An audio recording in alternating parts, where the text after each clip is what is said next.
live and pre-recorded. This is the Red Ticket Blues podcast. I am Brian Buckley. This is being recorded on May 31st to hit the internets on June 1st. How's everyone doing? Did you think I was gone? I missed a week. Cal Ripken has nothing to worry about. I missed a week. I am not an Iron Man. I've been going strong at least once a week since December. Last week, it just happened that I missed one. And there's things just that the stars aligned. I was too busy to do a podcast, damn it. And I hope you accept my apology. I'm sorry. There's the apology. But I'm obviously not gone. I'm here. I'll always be here. Just like Stephen Drew in a lineup. For whatever reason, I'm still here. Actually, Joe Girardi came to a senses that he was not in the lineup. How's everyone doing? Huh? I missed a week. I'm sweating my ass off. I had to close the windows because it is raining outside, and you may not know this, but I do not own a professional studio. I do this out of my home, and you don't want to hear raindrops, but you may hear an occasional thunderburst from thunder. Don't want to get too meteorological. Didn't even pronounce that correctly. But just keep in mind that is not a scorching hot take from the heavens above. It would only be thunder that you and I have become accustomed to throughout our entire life. So just keep that in mind if you do hear that. Enough of weather talk. Jesus. Let's get to what's going on. The NBA Finals, they're not actually going on. We're in a deep abyss of solitude. There's nothing going on right now. But we do know who is in the NBA Finals, that being the Golden State Warriors versus the Cleveland Cavaliers. Not the sexiest cities in the world, but it's the matchup we all wanted to see. It's the greatest player on the earth, which is LeBron James, with the emerging superstar, Stephen Curry. We'll also do a little recap of those series. I know they're long gone, but I just got a few little comments I got to make about them. We will discuss the firing of Tom Thibodeau of the Chicago Bulls. Fair or unfair? I don't know. It depends on who you talk to. We'll also go over a little bit NFL news and notes. Nothing huge. They do have to stay in the news at all times. Somehow, some way, they're always there. You go to ESPN.com's page. I went there today. You got the NBA Finals, the NHL Finals. You're sort of about a third away into baseball. And what is the first tab on where it says home? Click on ESPN. The first thing, NFL. NFL is still the top. They own the world. And we will also, of course, we have to speak about the possible end of an era, possibly, of Mike Francesa. I'll tell you what I think. And a caller called him to just find out the lay of the land, find out exactly what's going on. That caller made a lot of great points. I got to give him credit. He's good. Brian from New Haven, great guy. Don't know him, great guy. But we begin with the NBA Finals, and we'll do a quick recap, like I said here, of Golden State versus Houston. It's a 5-game series. Houston was never really in it. Even after the game, though, Dwight Howard, after Game 5, Dwight Howard still thought that he played well and he'd achieved a status that, people are, aspiring to reach as a champion. No matter how the season ends, I'm still a champion. And I'll tell you, watching Dwight Howard, imagine if that guy practiced. Imagine if he practiced. He's a physical specimen. A guy who's not worked on his low post move since he got into the league, totally relying on God-given ability. Imagine if that guy practiced, he'd be unstoppable. It's amazing. I still look at him doing, little jump hooks, banging off the backboard. Imagine if a little hard work, how good that guy could be. He could be dominant. He just doesn't care. But he's a champion, so if he thinks he's a champion on what he does, then he has no faith. He has no hope. He has no hope of being that great star that I said he could be. James Harden, a guy who, throughout the series, or is this throughout the playoffs? I think this is throughout the playoffs. 27.2 points per game, 7.5 assists. Great numbers. But talk about a guy just, shutting down and going into the fetal position when it matters. This is Game 5 with your life on the line. Not your life on the line. Let's take it in perspective. It's sports. With your series, your team, your season on the line. 14 points, 6 rebounds, 5 assists, 2 for 11 shooting, and 12 turnovers. Now, it was 13 turnovers watching the game, but now looking at the stats doing prep for the show, it says 12, so they must have taken one away.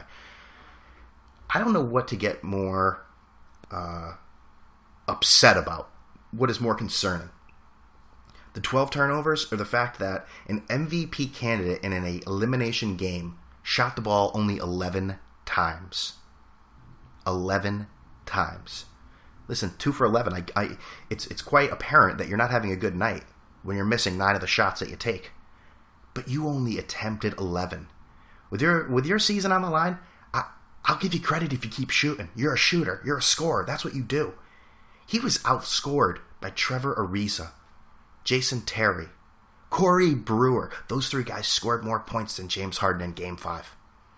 Think about that for a second. James Harden, 14 points. Jason Terry, 16. Jason Terry's like 40 years old. He's like 39. And Corey Brewer and Trevor Ariza are role players. Oh, boy. The Warriors, I mean, what can you say about them? I think they'll win the NBA Finals. I'm not going to make an all-out prediction. Well, it sounds like you just did, Brian. But Stephen Curry throughout that series, or is it throughout the playoffs? I should really mark that next time. But 31.2 points per game, 5.6 points per game. I never really bought into, and I said this a few podcasts ago, I never really bought into the Stephen Curry hype. I knew he was good. He was very good. But I have to give him a whole new level of respect for him doing this in the playoffs, somewhere that he's never really excelled before. The team is still so young, so they've hit roadblocks in the Spurs and teams like that in the playoffs before, but he's continuing to do what he did in the regular season that gave the Warriors 67 wins, which I didn't know until today. I don't know where I was with it. They're only 4 away from Jordan's, was that the 96, 97 Bulls? I didn't know that. I don't know, why weren't we talking about that as much? Anyways, but he's making the game look easy. He's having a lot of fun out there. It's good to be, I wouldn't know, but it's good to be as good at something as he is right now because it just looks like a lot of fun. It looks like a lot of fun to screw with people, to flick it off the wrist like it's nothing, to make that extra pass look a little fancy. I've criticized them before and say, you know what, they celebrate, they're a little too fancy. You know what, they're doing it in the playoffs now. I almost have to look past that. When you're doing it in the playoffs and you're dominating teams, you're in the NBA Finals now. The leash is a little longer. You want to do it, do it. No, I've criticized the Heat in the past. I just dislike them. So it's one way. You got one way and not the other way. That's right. I got Marlo Stanfield right at me. I got you. But again, I hate even talking about this. I opened the show with it last time. Riley Curry, Stephen Curry's young daughter. And it's cute. I don't have an issue with Riley being there. It makes for a nice story. It makes everyone seem more human. People laugh. Ha ha ha. I don't have an issue with her being there. I don't understand why she is there. And it's going to become a story, especially if the Warriors, if this goes to be a long series, if the Warriors win. Like, I have no problem with, that last game, a kid being there. I think all families should be, I don't think all families should be, let me take that back. I have no issue if everyone wants to bring their kid there on that day. Now, Jemele Hill of ESPN today was on the Sports Reporters. Now, Jemele Hill comes from the First Take University of making up ridiculous takes, hence the name, on sports. And she also worships at the altar of Stephen A. Smith, where race is always interjected into the argument. Now, I have no problem. I find race in sports interesting. I find race in society interesting. It's something we don't talk about enough. I mentioned this in the podcast where Chip Kelly was accused of being a racist by the departing LaShawn McCoy. Now, Jemele's take on it was that, and I've never really thought she was a stupid person. I think she really hugged the race angle because that's what she likes. She goes with that. That's sort of her bread and butter. But I never got that stupidity from her. Now, I get the stupidity from Skip Bayless and Stephen A. Smith. They are stupid. I don't think they bring a lot to the table. I feel like Jemele Hill can bring stuff to the table. Okay, enough. What is your point, Brian? I'm there. Okay, I'm with you. She said that people are upset that Riley Curry is at these post-game conferences because people are afraid to celebrate a black father. I think that's so off base. I mean, Jemele Hill, like I said, I understand. She's in a business of taking positions on things. I don't even think half these media people believe, or maybe I should say, I don't think these media people believe half the stuff they say. They just say it so it can get attention, sell papers, ratings, money. I really hope she doesn't believe that. Do you think I'm offended by seeing a black father with their child? Does that really bother me? I certainly hope someone doesn't think, like Jemele Hill, actually believes that. Yes, in sports, we do have a plethora of people who make babies and move on. But to think that we don't want to... First of all, it's not about celebrating it. Wow, he's a good father. He brought his kid to a press conference. Who knows? Steph Curry could be a shitty father. How do I know that? But I'm not... Here's the more important thing. Riley Curry didn't play in the game. She has nothing to do with the game. Press conferences are for people that have to do with the game. Again, I'm not calling for a mass being like Brian Winterhorst and want to ban kids from the game. But I mean, if anyone's pissed, it's probably like, hey, Riley, what was your take on that play in the third quarter? Did you think so-and-so deserved a technical? It is a child making noise. Now, the problem is, Steph Curry is going to be welcomed into the casual fans' living room. Most people know who LeBron James is. The casual NBA fan, or the not NBA fan at all, even though he's the MVP, doesn't know who Stephen Curry is. They're about to. And they're about to meet Riley Curry. Okay, now my mom, who is far from a sports fan, listens to the podcast, great fan of the podcast, brought up a great point. The only time, I'm sort of elaborating off of her point. This is my take on it. My mom said, hey, maybe he's bringing the kid there so he doesn't get the tough questions. And I thought about it. I go, you know what? Golden State's hardly lost any games. How many tough questions are they getting? If he starts bringing Riley Curry there, let's say they lose the first 2 games against Cleveland, or lose any games, and he brings his daughter there so he doesn't have to answer those questions, that's wrong. I like Steph Curry. I like him. I think he's great for the NBA because he doesn't look like an NBA player. I think he's more relatable to people. He looks like, no offense to people that are 7 feet tall, but he looks more like an average human being. What's he, 6 feet? Looks like a kid? I could still see him at a frat party.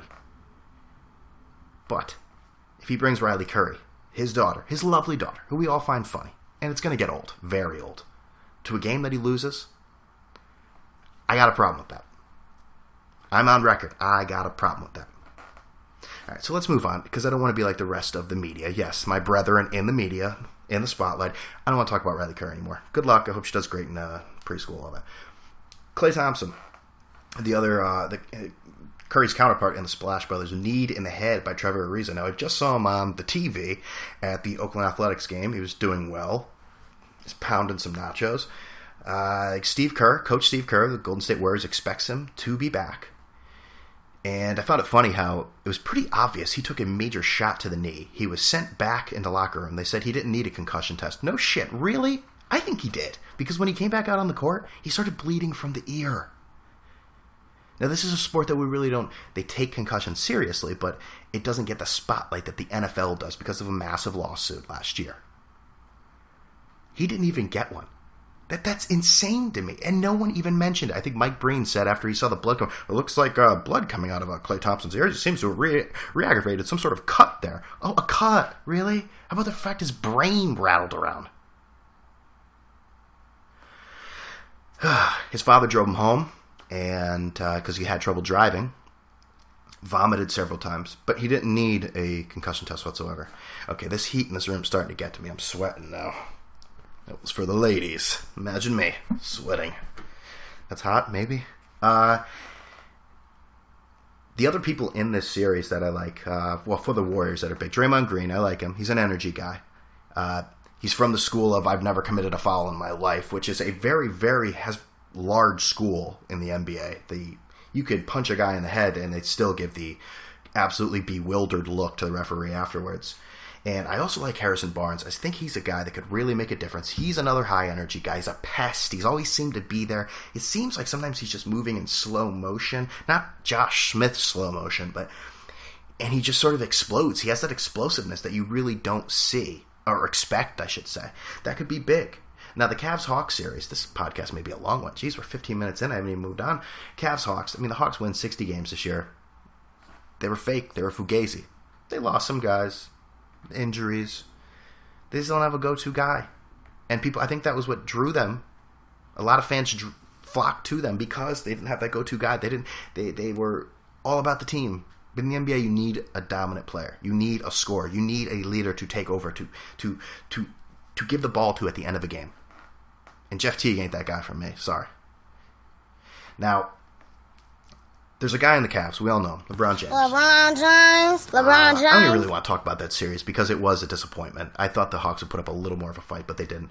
Now, LeBron James, in that Game 3, he missed the first 10 shots, then scored 37 points, 18 rebounds, and 13 assists. That is a insane line. That is not just a LeBron at a really good game line. That is a historic line. Now, I could do without the LeBron theatrics. Let's say LeBron was hurt playing on that because he was limping all over the place and the falling on the ground afterwards. I think we as fans appreciate to the max someone playing hurt. And I'm a person who dislikes Isaiah Thomas. That game in the finals against the Lakers years ago was all heart. That was amazing. If you haven't seen it, go on YouTube. Check that out. He played with a sprained ankle, and it was like nothing I've ever seen. But LeBron, you can't turn the injury on and off. Some might say he's fighting through the pain. Okay, that's fine. Every game, he says, oh, I'm doing fine, then takes off from the free throw line. I find his theatrics a bit much. But I do want to talk about LeBron James. Well, you're doing that. Congratulations, Brian. LeBron James is... Now, I asked this question to Twitter. Name an athlete that has actually lived up to their early hype, like LeBron James has. Now, not every athlete has been chronicled since they were in middle school. But think about LeBron James. As I've mentioned before, I anything and everything Michael Jordan was me. Oh, mighty Thor. Not Syndergaard. I hear thunder. Or he's more with the lightning bolts, right? And 400-something foot shots. What was I talking about? Is that LeBron? He's getting mad at me. I was going to say good things. Jesus. Did you hear? If you don't hear the thunder, then that really wasn't funny at all. But, this guy came into the league with so much hype. He's on Sports Illustrated. The day he signed a $90 million contract was the day after he graduated high school. I mean, this guy's hype was unbelievable. I even saw him before he played in an NBA game, in an exhibition game at Mohegan Sun. He was a large person then. He's even larger now. Take that any way you want. I could be completely wrong with that. But has anyone ever reached the hype he has? He was supposed to be the best player. I think Danny Ainge said in that Sports Illustrated article that there are 5 or 6 people in the NBA he'd take over him. That's it, an 18-year-old kid. And LeBron has lived up to the hype unbelievably. He is in his 5th straight NBA Finals. And this Cleveland team, without Kevin Love and an injured Kyrie Irving, he's taking a ragtag group. Iman Shumpert's good, J.R. Smith is streaky, Tristan Thompson is emerging, LeBron is king. That guy can do whatever he wants at any time. There is... And think about the composure LeBron James has had since he's gotten into the league. Think about it. What has he done wrong? He has been the perfect... Now, he has the cliche answers almost in a Jeterian way. Not as bad as Jeter, because Jeter was beyond boring. But LeBron says all the right things. I can do without the theatrics, like I said. What's the worst thing LeBron has done as he's gotten this league? When you have leagues that have rapists, murderers, steroids, cheaters. What's the worst thing LeBron James has done? He held a self-infatuated, inappropriate special for where he was playing the year after. Terrible delivery by me. The decision. That's the worst thing LeBron James has done. And I love to get on LeBron. I do. I love to say, am I rooting against him? I'm not rooting against him. You have to appreciate greatness. I would like to see the Warriors win. LeBron's seen enough success. I do feel for the Cleveland people, but still. That's the worst thing he's done. And the examples people brought up, how about early Tiger? That lived up to the hype. Possible. People brought up Sidney Crosby. I don't know much about hockey, so maybe. I could be wrong. Some people brought up Andrew Luck, which I didn't find that to be a equivalent, as we didn't hear about Andrew Luck when he was in 8th grade. What did we hear about him? His senior year of college, like we do most stars? And someone said, how about Bryce Harper? Bryce Harper is a work in progress. I mean, he's out of control right now. He could be one of the greatest players ever, but he's still so young. He's 22 years old. We got a lot to do, but LeBron James, I've never seen an athlete live up to the hype like he has. I wanted him to fail. Just like the great Audio Mongo said, I agree with him. I wanted him to fail. But he hasn't. And I keeping this in the context of sports, I appreciate how great he is. And it's easy to hate. Haters gon' hate. Just like Mongo's gon' Mong. He's great. So this should be a great NBA Finals. I forget the spread on that. It was relatively small, but I believe the Warriors, there you go, believing again, Brian. The Warriors, why am I going to the MLB app? The Warriors are favored, albeit small. I think it was 2 points in the first game. I don't know what the Vegas looks at for the series, but regardless, let's move on. We're 21 minutes in and I haven't even gotten past this. All right, so Tom Thibodeau, the Chicago Bulls coach, no shock, was fired earlier this week after a 5 years coaching, 5 playoff appearances, 255 wins, 139 losses, 210 of those wins, 210 of those. Okay, let's go back. 210 of those games were without Derrick Rose. 3 of the players, supposedly, according to Dan Bernstein, who is a Chicago sports talk host, he can be both. He said 3 starters trashed Thibodeau in the exit interview. Golden State 5.5 for the first game, 5.5, and minus 75 money line for the series. So, call your bookie. And stop bitching and moaning about the time that we have to wait. These things are set in stone way before, okay? So these people whining. Move on.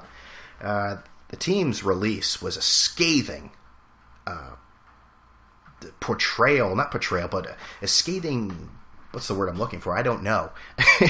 a scathing just exit letter about what they are used to in Chicago, saying how communication, everything is so important, and never said Tom Thibodeau didn't do that, but then ended that long letter, State of the Union of how they do things with his dismissal.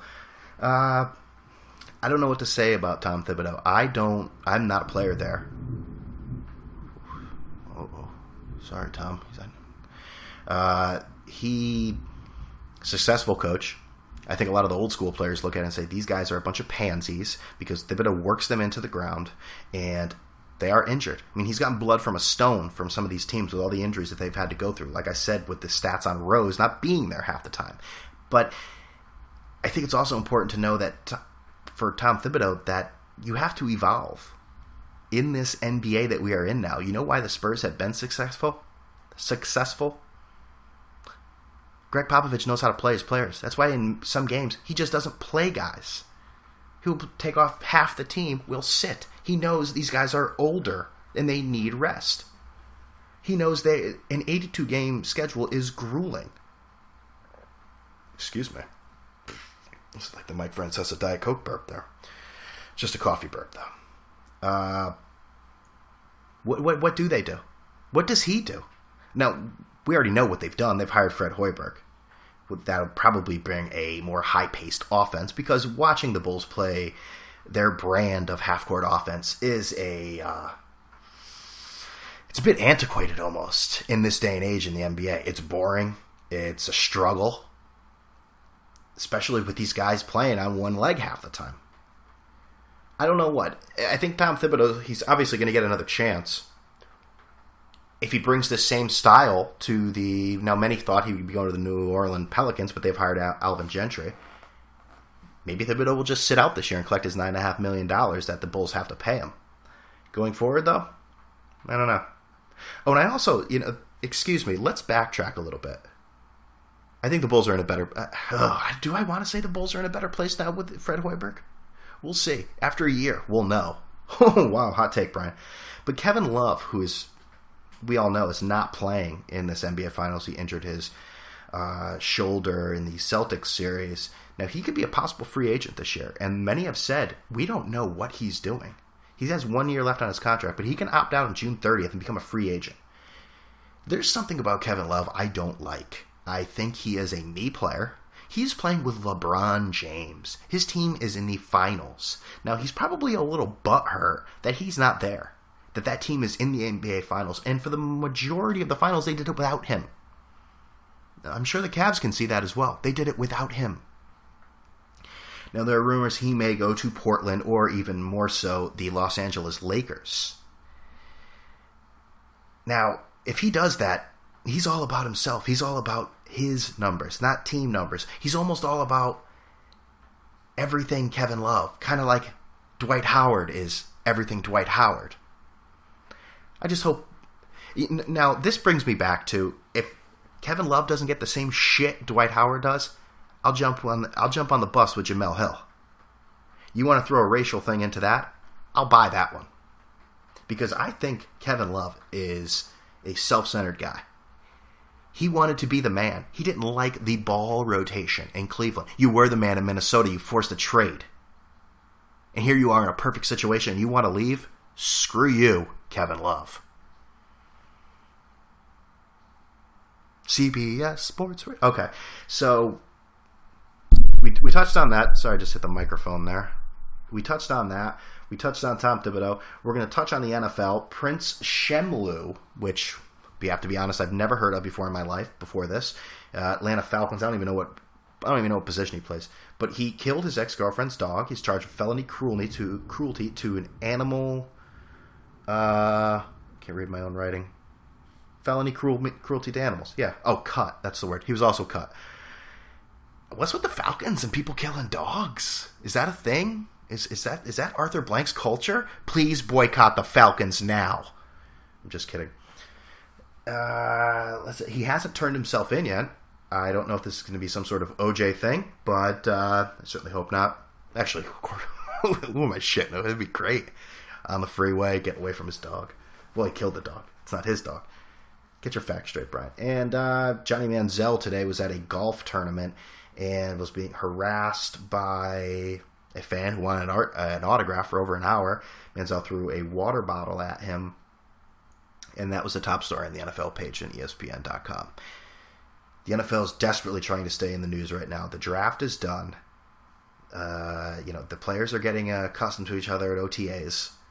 They need news, and it's sad that it has to come to this. Manziel and Ray Rice is being blackballed apparently, and that's, no one likes to stick up for a person who involves themselves as the aggressor in a domestic violence suit, but well, it's not a suit anymore. He's actually, they released the charges on him. They dismissed the charges actually after he completed whatever program he had to complete.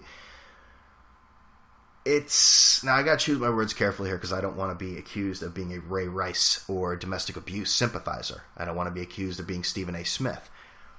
But with the hypocrisy in the NFL that people like Greg Hardy can get a second opportunity, Ray Rice doesn't. Now, there is the side, Ray Rice's numbers were declining the last full year he played. They declined like big time. And he's also, I don't know the exact age, but I know he's pushing 30 or on the other side of 30. That may be part of it too. But there's been rumors that there have been 3 potential deals to sign him this year, and the owners have put the kibosh on that.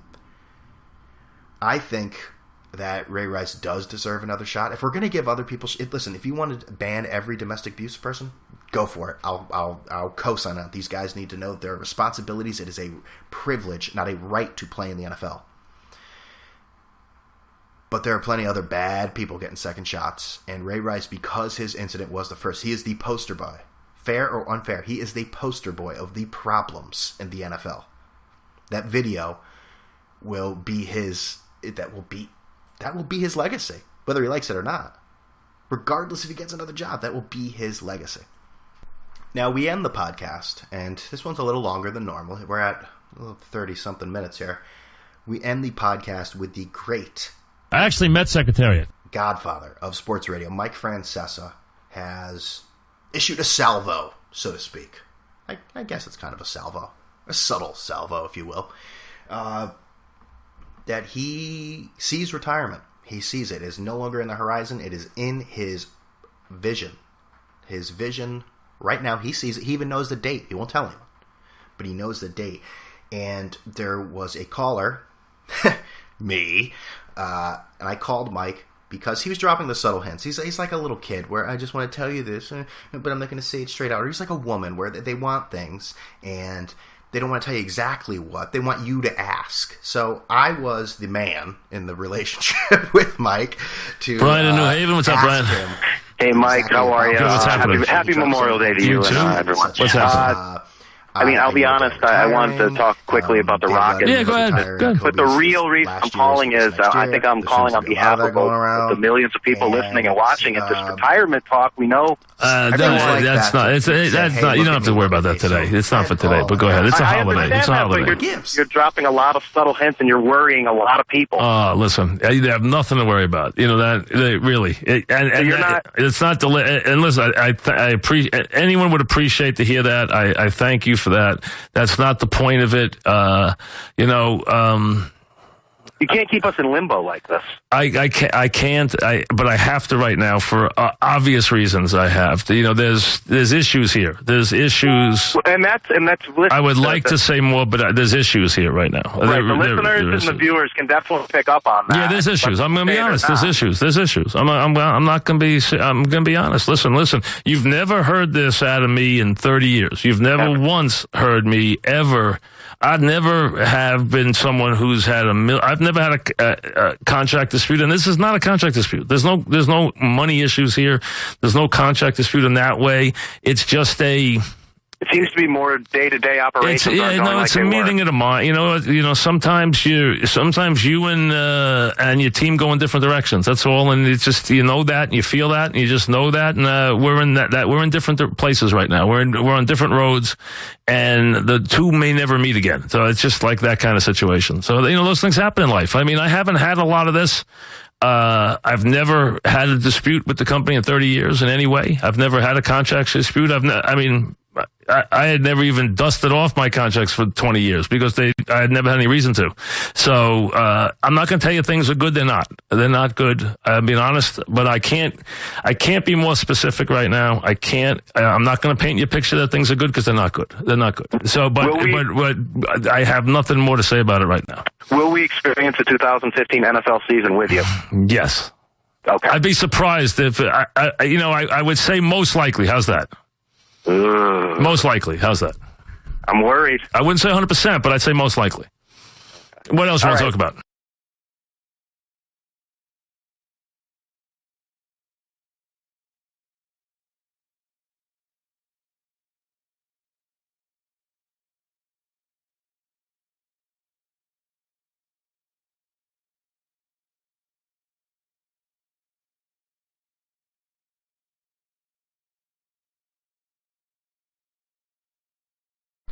Now, Mike has a few options. Do I really think he's retiring? No.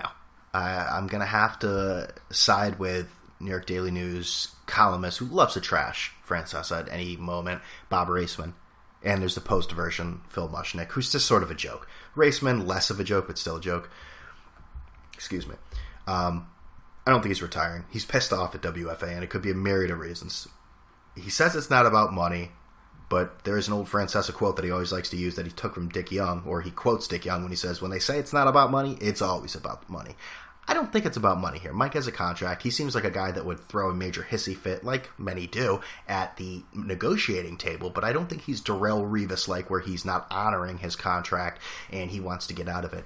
He's pissed off for two reasons. One, Fox Sports. If you watch or listen to the Mike Francesa show, Fox Sports was supposed to be his yes, the simulcast of his program, and Fox Sports has... Now, Mike is an arrogant guy, as we know. Mike is his own agent, so he went in there, negotiated, blah, blah, blah, pat himself on the back, stuck his chest out, look at me, I'm in my own agent, I get to keep the 10%.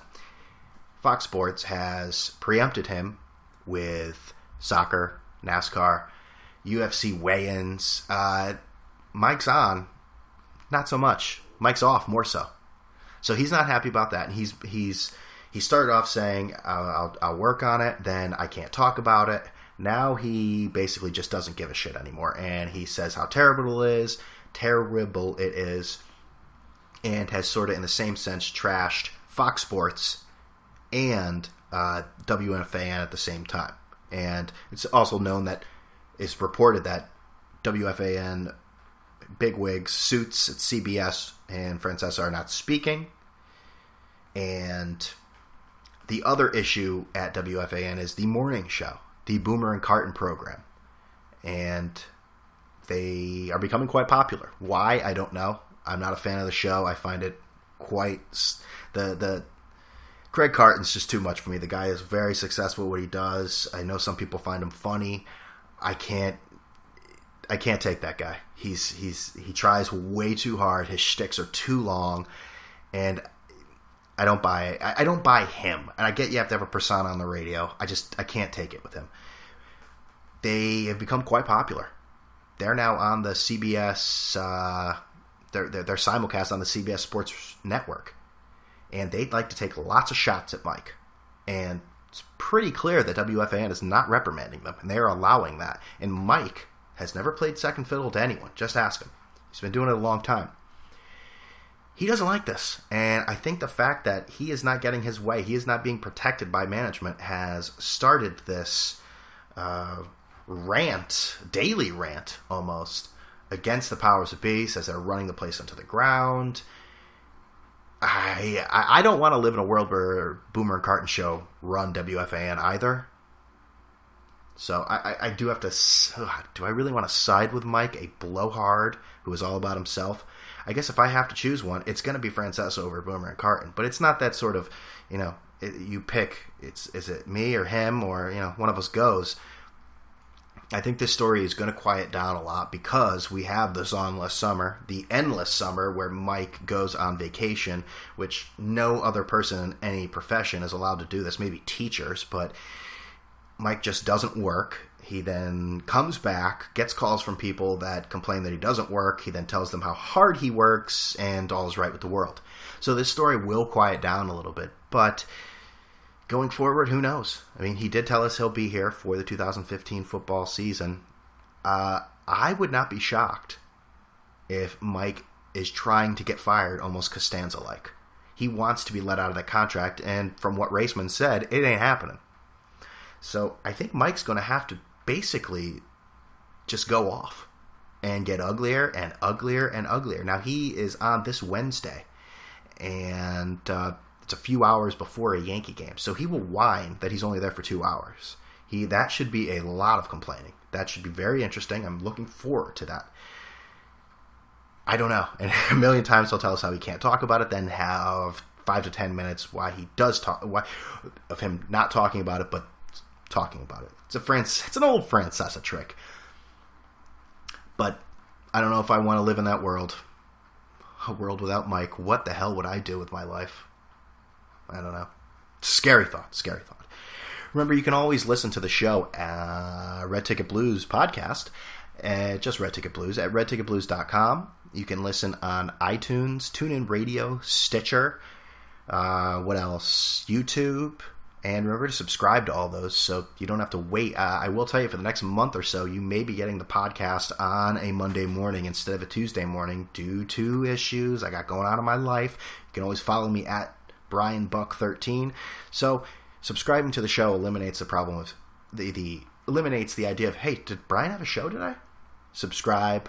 And even if you're nice, well, why don't you be nice and leave a review? It makes the show more noticeable, higher up in whatever, and what can I say?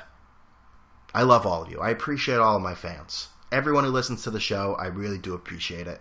So, with all that being said, I hope you enjoyed the show. I will be back. I didn't leave you. I never will. And, let's see. Did Steve and Drew get in the game? I saw the Yankees were losing 0. They were losing 0-0. No, it was tied 0-0. And people say they love, it's over, 3-0. Oh, great. Okay. People say they love pitcher's duels. That's such a bunch of shit. I think people just say that to sound smart or nostalgic. Nobody likes pitcher's duels. They're boring. Where was this going? I was ending the show. Hey, everyone, have a great week. I'll talk to you later. I'm out of here.